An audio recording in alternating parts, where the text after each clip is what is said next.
let's go back in time in the 4th edition rulebook. Inside there's a Painting Skeletons article by Mike McVeigh, the legend himself, talking about how to assemble, how to prime, and how to paint your skeletons. I read the article and I really wanted to do something quite similar to what Mike had done. Not exactly, but something very similar with my own technique of how to paint skeletons. After the models were assembled, I then gave all of the models a prime of white and then a base coat of elfic flesh. Then I grabbed some burnt umber and a flesh wash, mixed them 50-50, and using a thick brush just washed all the models down until they had really nice dark recesses, and just let the models dry for a couple of hours before we went to the next step.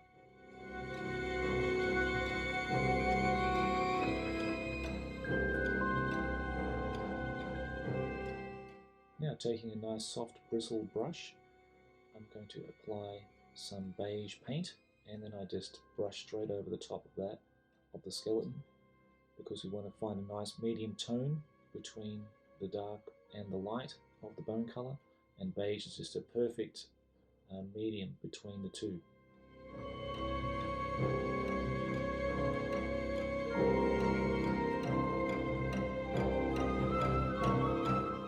And just to add some ivory to the beige, and using that as the second highlight.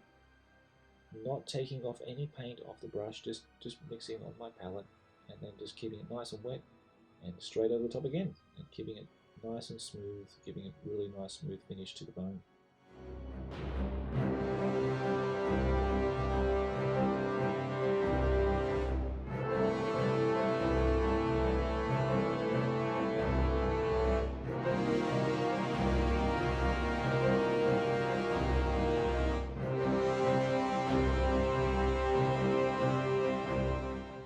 Now some parts were sort of imbalanced in colour, so I went back with the beige and I sort of just corrected that just to sort of smooth out between the transitions more on the bone colour, and beige is just that perfect medium between the two that I found.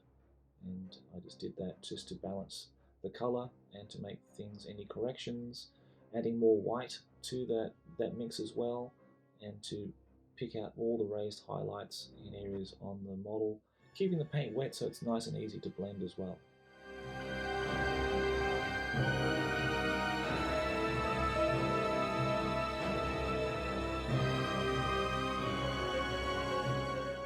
The whole step was to take some brown ink, that burnt umber, and then with a very fine brush line in any of those areas of the bone which wasn't really picked out in the initial wash, like the eye sockets, mouth, nose, anywhere within the pelvic bone, any of those parts where you feel that there was just not enough definition, just to go over that. And then I just went over with some white just to pick out some final highlights before we went on to the next stage.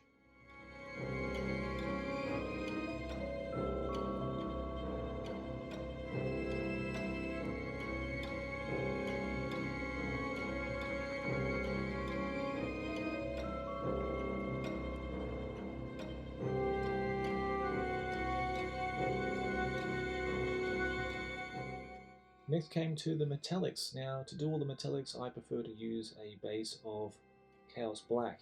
So with the swords or any other kind of weapons they're having and armed with, I covered in black first, then went with bolt gun metal as the base color for the metallics, using some black and brown ink when that was dry, covering that and giving it a wash, and then finally using some mithril silver to pick out any highlights on the weapons.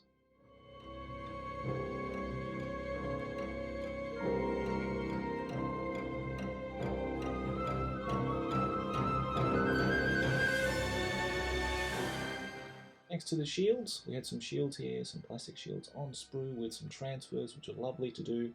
I base coated those in black, and then I went with some burnt umber as a base color, dry brushed with flat earth and then rotting flesh, and gave a nice finish with some brown burnt umber ink.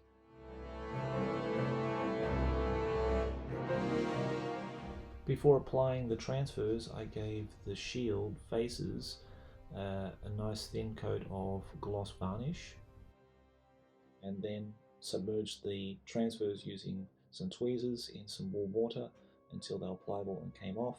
Applied it to the shield, used some tissue paper just to remove any excess water, and using a brush just centered the transfer in the center of the shield. While the shields were drying, I went over with the bases in some goblin green, of course, the only colour you can paint your Herohammer models. Once that was dried, applying some thinned out PVA to the top of the bases, and then applying some sand. Now you'll notice the sand is actually green. That's the sand I buy here in Japan, which is a nice goblin green colour. Leaving the sand to dry for 24 hours. After that, coat everything with goblin green again. At the end, for the bases, I just dry brush them using beige and sunburst yellow, just to pick out that nice sand effect on top of the bases. The shields were given a nice extended design, these flames coming around the skull that match the banner that I painted for it, which is based on the original banner in the army book. And I hope you enjoyed this tutorial. Hope it gets your skeletons on the table. Thank you very much for watching. If you wanted to learn with me in some tutorials, check out my Patreon, because I do have tiers for doing online lessons for people. Please be sure to check out the Crown of Command podcast and also our Herohammer Fanzine. Thank you again for watching this video. I really appreciate your comments and feedback, and stay tuned for wraiths coming soon. Take care until then. Bye bye.